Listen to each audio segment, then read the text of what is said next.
Hi friends, இன்னைக்கு நம்ம செய்ய போகிறது கிராமத்து ஸ்டைலில் ஒரு நெத்திலி மீன் குழம்புங்க. வீட்டில் கறி வடகம் இல்லைன்னா இந்த மாதிரி நம்ம இன்ஸ்டண்ட்டாக கூட தயார் பண்ணிக்கலாம். கடுகு ஒரு ஸ்பூன், வெள்ளை உளுத்தம் பருப்பு ஒரு ஸ்பூன், சீரகம் ஒரு ஸ்பூன், வெந்தயம் ஒரு ஸ்பூன், பெருஞ்சீரகம் ஒரு ஸ்பூன் போட்டுட்டு பொடியாக கட் பண்ண பூண்டையும் அதில் சேர்த்து பொடியாக கட் பண்ண வெங்காயம் கருவேப்பிலை சேர்த்து நல்லா எண்ணெயில் நல்லா வதக்கி விட்டுக்கோங்க. நல்லா வதங்கி வரும்போது நல்லா ப்ரௌன் கலரில் வரும்போது நமக்கு இன்ஸ்டண்ட்டாக நமக்கு கறி வடகம் ரெடி ஆகிடும். கறி வடகம் போட்டு மீன் குழம்பு தாளித்தோம்னா நல்லா டேஸ்ட்டாக இருக்குங்க. கிராமத்துலலாம் இந்த மாதிரி கறி வடகம் போட்டு தான் செய்வாங்க. அதோடு சேர்த்து 4 பச்சை மிளகா, ஒரு 3 தக்காளி பொடியாக கட் பண்ண அதில் சேர்த்து நல்லா வதக்கி விட்டுக்கோங்க.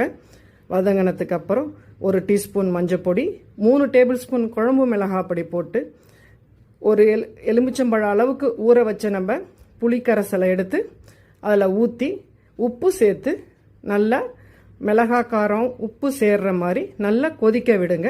அதுக்கப்புறம் மிக்சியில் நல்லா ஒரு கைப்பிடி அளவுக்கு தேங்காய், ஒரு 10 சின்ன வெங்காயம், 2 ஸ்பூன் மிளகு, அதை பேஸ்ட்டாக நல்லா அரைச்சி எடுத்து வச்சுக்கோங்க. நல்லா கொதிச்சிட்டு இருக்கிறதுல அரைச்சி வச்சிருக்கிற அந்த பேஸ்ட் அதில் கொட்டி நல்லா கொதி வர அளவுக்கு நல்லா கொதிக்க விடுங்க.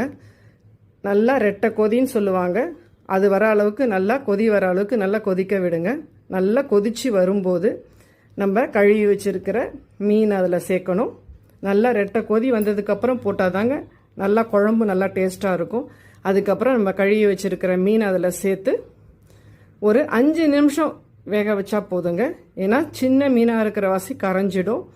அதுக்கப்புறம் சாதத்தில் போட்டு சாப்பிட்டு பாருங்கள், சூப்பராக இருக்கும். இது டேஸ்ட்டாக இருக்கும். Thank you friends.